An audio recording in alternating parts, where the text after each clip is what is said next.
Sa isang bansang puno ng ingay ng politika at kontrobersya, sino ang nagsasabi ng totoo? Sino ang nasa panig ng bayan? Welcome to Bayang Pinas, ang news channel na hindi takot maglatag ng katotohanan. Dito, pinag-uusapan natin ang mga isyong may kinalaman sa kinabukasan mo, politika, pamahalaan at ang tunay na kalagayan ng ating bansa.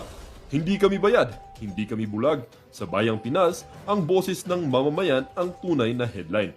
Kaya kung sawang-sawa ka na sa mga baluktot na impormasyon at scripted na kwento, dito ka na. Dito sa Bayang Pinas, tayo ang bantay at boses ng bayan. Kung gusto mong manatiling mulat at informed, don't forget to like, share, and most importantly, subscribe dahil sa panahon ngayon, ang kaalaman ay kapangyarihan. Ito ang Bayang Pinas, balitang totoo, pusong makabayan para sa sambayanang Pilipino. Tara na't alamin ang tunay na balita. Petsa itong July 31, 2019, panahong ombudsman na si Samuel Martires. Naglabas din siya ng clearance mula sa ombudsman na nagsasabing wala siyang nakabimbing kasong kriminal o administratibo sa Office of the Ombudsman. May inilabas din si Villanueva na certification mula sa Sandigan Bayan na hindi siya akusado o defendant sa anumang kaso roon. Pareho yung inisyu nitong September 10, 2025. Sa mensahe ni Villanueva sa reporters, tinawag niyang harassment ang gusto ni Remulla. Si Remulla, iginagulat na may ganito na palang desisyon si Martires, na anyay isinikreto umano. I was confronted with a decision signed by former Ombudsman Martires dated July 2019. Lumabas lang siya nung sinabi kong may gagawin ang Ombudsman tungkol dyan. It's a surprise, secret decision. Well, nobody was raising that issue before. Joel Villanueva kept quiet through all the years. Ombudsman Martires never spoke about it. Di ba parang secret decision siya? Alam niyo ba yon? Did you know about it? Nobody knows about it. Gate ni Remulla, hindi harassment ang kanyang Alam niyo ba yun? ginawa. It's not harassment. It's something that everybody thinks to be still valid. Harassment! Can turn out to be not valid anymore due to a secret decision. Dapat kasi, hindi naman na-publish yan, hindi yan nilabas. Nobody knew about it. Kahit na sa Senate mismo, hindi nila alam yan. Sa panayam ng Super Radio DZBB, kinumpirma ni Martires na may ganito siyang desisyon. Anyay 2018, pag-upo niya bilang ombudsman nang maghain si Villanueva ng motion for reconsideration laban sa desisyon ni dating ombudsman Morales. Ang argumento raw ni Villanueva, forged o pineke umano ang kanyang mga pirma sa mga dokumento at nagpadala rin ng NBI findings kaugnay nito. Inilagay lang daw si Villanueva sa request ng Buhay Party List, kayong hindi naman siya miyembro ng party list na ito. There is no evidence on record na yung pera na tanggap ng Buhay Party List ay napunta kay Senator Joel Villanueva. I dismissed both cases, criminal and administrative cases. So doon sa kaso, doon sa administratibo na sinasabing dismissed from the service, nireverse ko yon at dinispis ko yung administrative case. Itinanggi rin niyang isinikreto ang desisyon. Abay, hindi ko alam kung anong sikreto sa amin kasi kung titingnan, mayroon kaming tinatawag na CCMS, yung Case Management System. Pag yung kaso ay nare-release, napupasok yan sa system eh. So nandun sa system, na na-dismiss ko yun, wala akong sekretong ginagawa sa aking trabaho. Lahat nakabuyang-yang. Sabi ni Remulla, inaaral nila ang desisyon na ito ni Martires. Pero dahil dito, hindi na siya susulat sa Senado.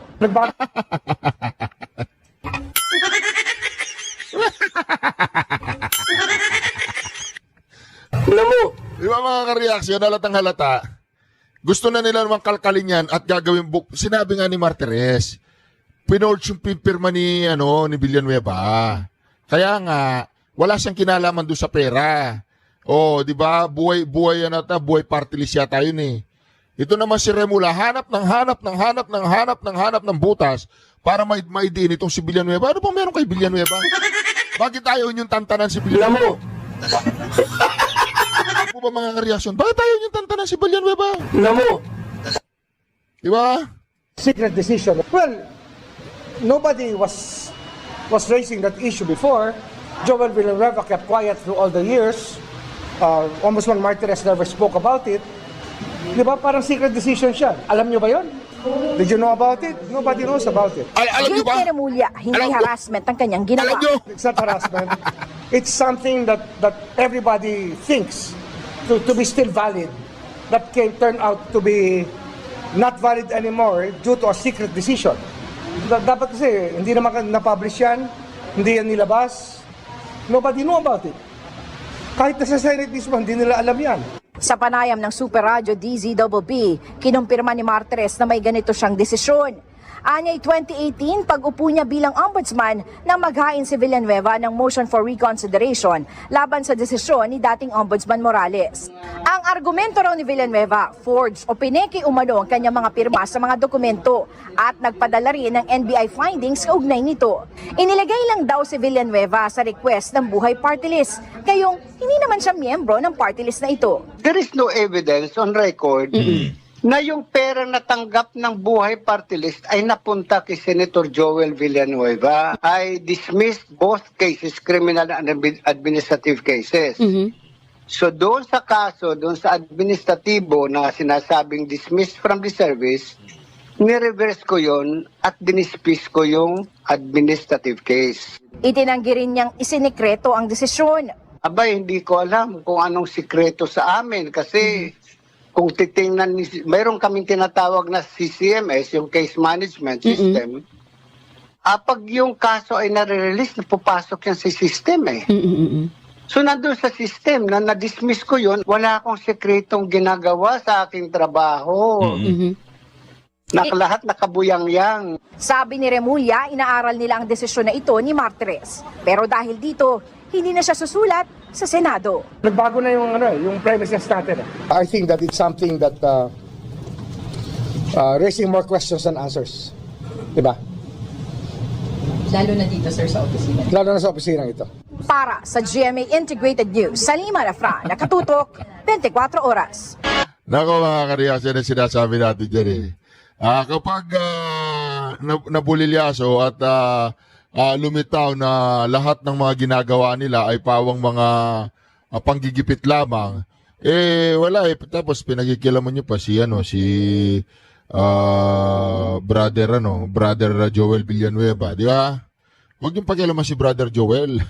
Tatlong kongresista nakakalagkad ngayon sa anomalya sa mga flood control projects. Diretsahan sila pinangalanan ni Ombudsman Boying Remulla. Kabilang dyan, si Bulacan Representative Salvador Pleito, pati na rin ang magkapatid na sina Congressman Eric at Edvic Yap. Nasa frontline ng balitang yan, si JC Cosico. Itong Yap daw na to, ito yung nakitang inatiran ng pera ni Sergeant Gutesa, di ba? Tingnan natin kung saan makakarating tong ginagawa ng katarantaduan na to, ha? Sinampahan na reklamong graft at malversation of public funds ng DPWH sa Ombudsman ang mga sangkot sa maanumalyang flood control project sa La Union at Davao Occidental. 8 opisyal ng DPWH sa Davao Occidental at St. Timothy Construction Corporation ng mga Diskaya ang inirereklamo sa 96.5 million pesos maanumalyang ghost projects. 12 opisyal naman ng DPWH La Union at kinatawan na Silver Wolves Construction Corporation ang inirereklamo para sa halos 180 million pesos substandard at hindi tapos na flood control project. Person of interest ng Ombudsman sa proyekto sa La Union si Benguet Representative Eric Yap na may-ari umano ng Silver Wolves. Nagsilbering dating chairman ng House Appropriations Committee si Yap, ang komiteng nangunguna sa pagbalangkas ng pondo. He divested from it a few years ago, supposedly, but there's reason to suspect that he's still the beneficial owner of the company. So there's a clear case of conflict of interest. Hihilingin na ni Remulla sa Anti-Money Laundering Council na ma-freeze ang assets ni Yap. Wala pang pahayag ang kongresista. Nauugnay din sa kontrobersya ang kapatid ni Congressman Eric Yap na si ACT-CIS Party List Representative Edvic Yap. Si Congressman Edvic Yap kasama si Bulacan 6th District Congressman Salvador Pleito ay tumanggap daw ng hindi bababa sa 70 million pesos mula sa mga Diskaya. Kasama sila sa pagkilos ng kontrata. Sila ay nakikialam at nakikiisa sa pagkilos ng kontrata. Bakit magbibigay ang kontratista ng 70 million papunta sa isang tao kung hindi dahil sa kontrata? Sinusubukan pa nating kunin ang pahayag ng mga kongresista. Ayon pa kay Remulla, may isang dating kongresista sa Quezon City na handa umanong magbulgar ng lahat ng kanyang nalalaman sa maanumalyang flood control projects. Yung involvement niya sa lahat na nangyayari. Tsaka kung paano kalakaran, paano nangyayari lahat yan. Ang mga impormasyong yan makakatulong sa investigasyon ng Independent Commission for Infrastructure. Pero napurnada ang ICI hearing para sa susunod na linggo. Na-target pa naman sanang i-livestream sa unang pagkakataon. Hindi kasi makakarating si ICI member Rogelio Singson. Bukod dyan, pinaplansya rin ang guidelines sa pag-livestream ng pagdinig. And we are pushing to live stream the hearings as soon as possible. However, before we do so, the ICI would need to study and draft the rules of procedure and parameters to allow for live streaming, taking into consideration sensitive information and the constitutional rights of invited resource persons. Nilinaw din ng ICI ang nabanggit ni Chairman Andres Reyes Jr. sa Senate hearing na 1% kickback umano na natatanggap ng opisina ng DPWH na nasunog sa Quezon City. This was based on the report submitted to us by Bryce Hernandez. It is of note that this information is only alleged. This matter will still need to be verified by the Commission. Sa ngayon, nagsimula na rin ang PNP sa pagdedeploy ng unit sa pagtulong sa ICI nang sa gayon ay matunton ang mga ghost project. Na importante po yung mga geodetic engineer natin sa engineering service para ma-identify po yung exact location na binigay po ng report ng mga governments para po ma-locate kung saan po itong mga ghost projects na 421. Nagbabalita mula sa Frontline, JC Cosico, News 5. Yan na po sinasabi natin mga kareaksyon. Kapag nahuli na ang isang abusado na mahilig manggipit, ayan. Yan ang nangyayari mga kareaksyon. Ito, pakinggan po natin ito mga kareaksyon. Maganda po ito. Dito po tayo ngayon mga kareaksyon. Ba't nyo nilagyan ng 12% VAT? Sino bang may idea nun, Mr. Chair? Wala naman dapat. Basahin po ninyo yung IPIRA in its original form. Wala talaga eh. Bigla na lang nagkaroon ng 6% VAT pagkatapos binigyan na naman ng another 6%. Kaya, tanggalin natin yun. And then we will present a study na kapag ginawa natin yon, ang ating manufacturing sector talagang lalaki. Ito po yung problema. Bagsak po ang manufacturing natin. It is not contributing significantly to our economy. Ang ating pong GDP is consumption-driven. Dapat production-driven. Imagine po nyo yung ating cement industry, Mr. Marasigan, Yusek Marasigan. 70% ng production cost is electricity, power. Kaya po hindi sila gumiginhawa. Ang nakikinabang po ang Vietnam. Ayun pong mga cold storage natin, kaya hindi tayo makaimbak ng pagkain natin. 60% is electricity. Subukan ninyong ibaba ang production cost by way of reducing the rates of electricity. Para ko nang nakita kung gaano ang 3-fold, maybe 5-fold giginhawa ang ating economy. And then, from there, we can collect more taxes. Yun ang gusto naming i-present na alternative. O di, bumaba ang kuryente, tumaas ang economy. Dapat yun ang aralin natin. Yun, di ba? yung bat, kailangan tanggalin yun. Wala nang bat-bat, ako. Justice, una nagpapasalamat ako kasi pinagbigay. Ito na, Bonjing Remulla, makikinig ka dito, sasagot na naman itong si Ombudsman Martires dito, susupalpalin ka. Justice, una nagpapasalamat ako kasi pinagbigyan nyo kami ng pagkakataon ngayon. Kasi, una, linawin po namin, ano po ba talaga ang nangyari sa kaso nitong si Senator Joel Villanueva na may kaugnayan noon sa PDAF scam nung kayo na po ang umupo bilang ombudsman? Okay. Pagkaupo ko bilang ombudsman in 2018, hindi ko matandaan ang date, nakatanggap kami ng motion for reconsideration filed by Senator Joel Villanueva. motion for reconsideration doon sa decision ni former Ombudsman Conchita Carpio Morales, recommending for the filing of a criminal case against Senator Villanueva. Opo.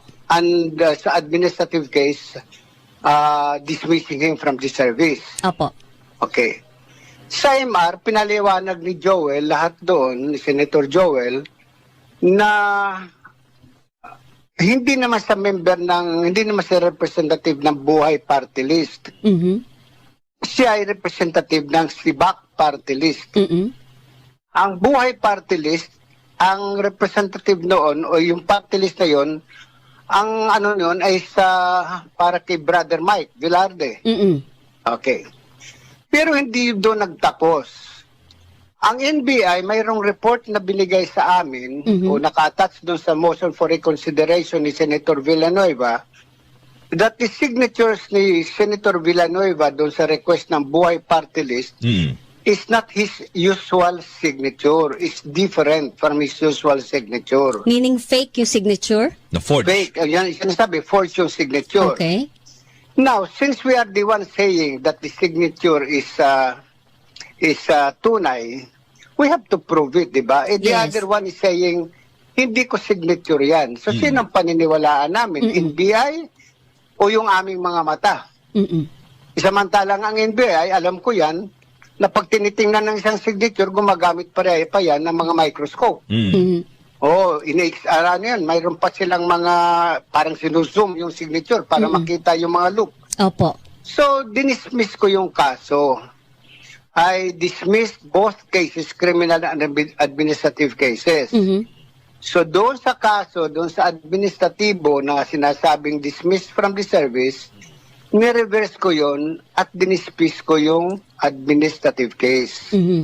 Oo, doon. So, na-reverse, nabaliktad yung unang desisyon ng 2016 na nagpapatalsik kay Villanueva bilang senador. Pero linawin natin, Justice, ang kasong ito ay nag-ugat nung siya pa ay representative ng SIBAC, meaning kongresista pa siya nun. Kongresista, alright. oo. At ang lumalabas, yung PDAF, hindi napunta sa SIBAC, kundi sa Buhay Party List. Ganun po ba yun? Buhay Party entity. List, So ano yung nagkamali ng information? Bakit siya ang nakasuhan?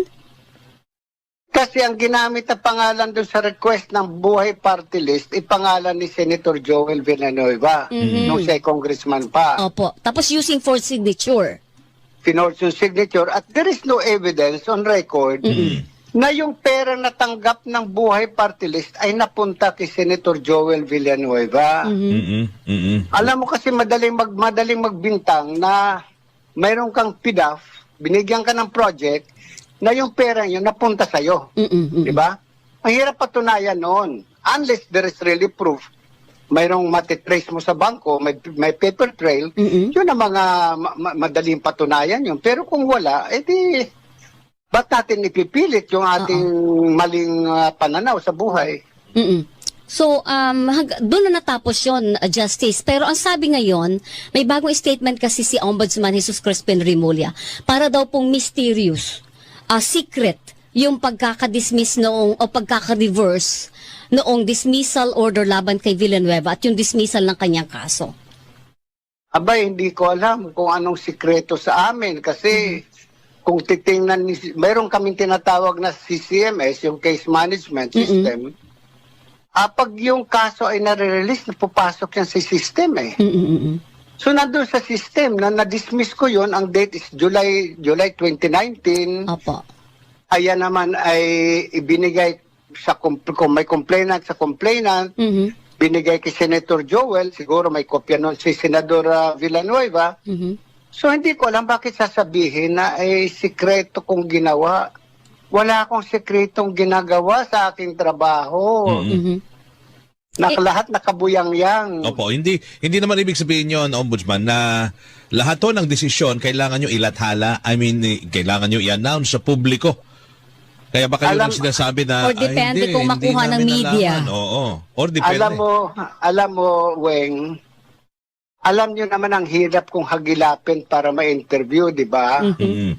Never nagpa-interview ako saying that I just promulgated the decision recommending for the case against Mr. Juan de la Cruz. Hindi ko ginawa sa buhay ko yun. Opo.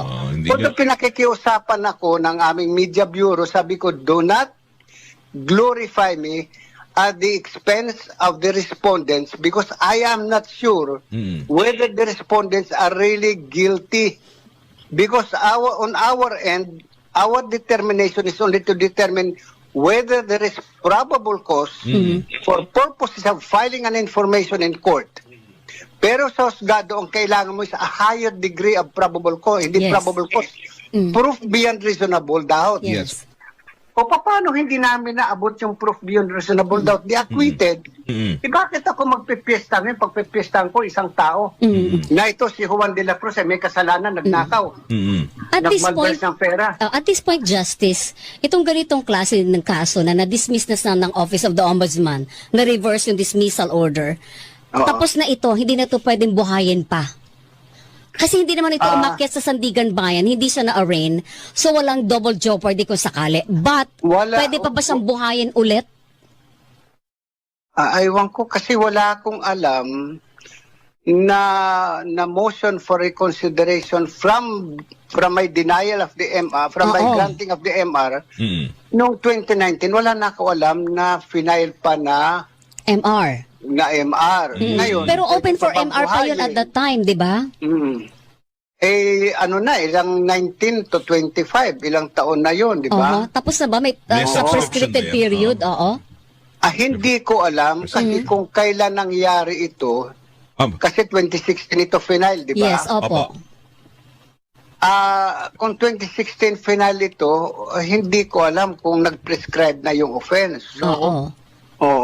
Pero ito, Justice, may sinabi din sa discussion noon ng mga senador sa plenary, nung inisyu ang dismissal order kay Senator Villanueva, nagdebate sila Ang sinasabi, sa ilalim ng Ombudsman Act, hindi rin daw po sakop ng Office of the Ombudsman ang mga mambabatas at yung mga impeachable officials, hindi yun kasama sa poder ninyo para disiplinahin. Kasi meron daw silang inherent sa kanila yung pagdisiplina sa sarili nilang miyembro. Tama po ba yun? Tumpak na tumpak. Tamang-tama.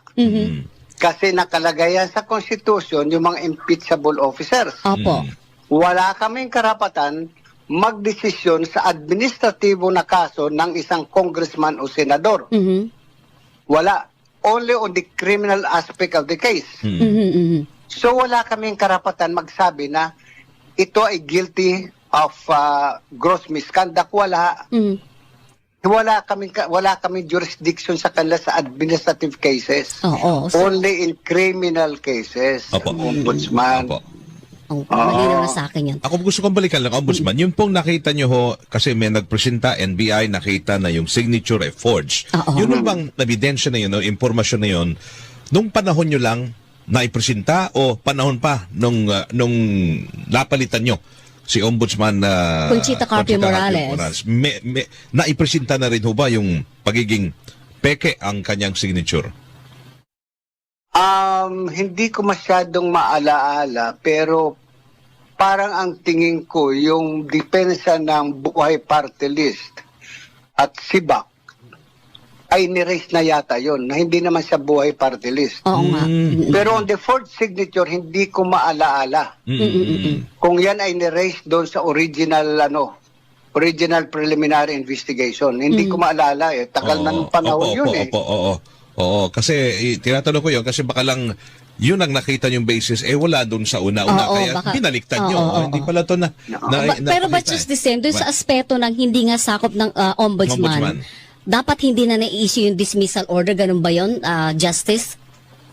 Dapat sana, di ba? Hindi naman na kami pwede mag-dismiss ng isang miyembro ng Kongreso o ng Senado. Opo. Criminal, pwede namin silang filean. Yes. Parang naalala yung PDAF cases nila, Senador Jinggoy. Huwag sana sila magagalit sa akin. Opo.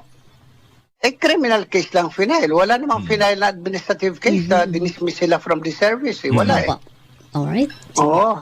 Justice, maraming Sige, salamat sa oras. At least nalinawan natin ito lahat. On your side. At nakuha Salamat. namin yung side po ninyo doon sa sinasabing secret na decision secret po decision. ninyo. Wala akong sikreto, alam mo yan. Wayne. Yes, sir. At Thank you. hindi nyo trabaho yung Thank you. mag-anunsyo ng mga naging desisyon ninyo. Depende yung kung makuhalukay talaga naming mga media, di ba, Ombudsman? Yan, ako ay magbo-volunteer na spokesperson. Okay. Ngayon nga, nag-aaral ako maging reporter para yun ang aking maging sideline ngayon kasi Wag wala na. na akong sweldo. Aagawan mo pa kami ng trabaho. Ay, hindi, si Alan Gatos ang aagawan ko. Okay. Justice, thank you ha. Thank you po. Ingat po Thank you, kayo. Salamat. Na po ang nagawang classroom ng DPWH for 2020.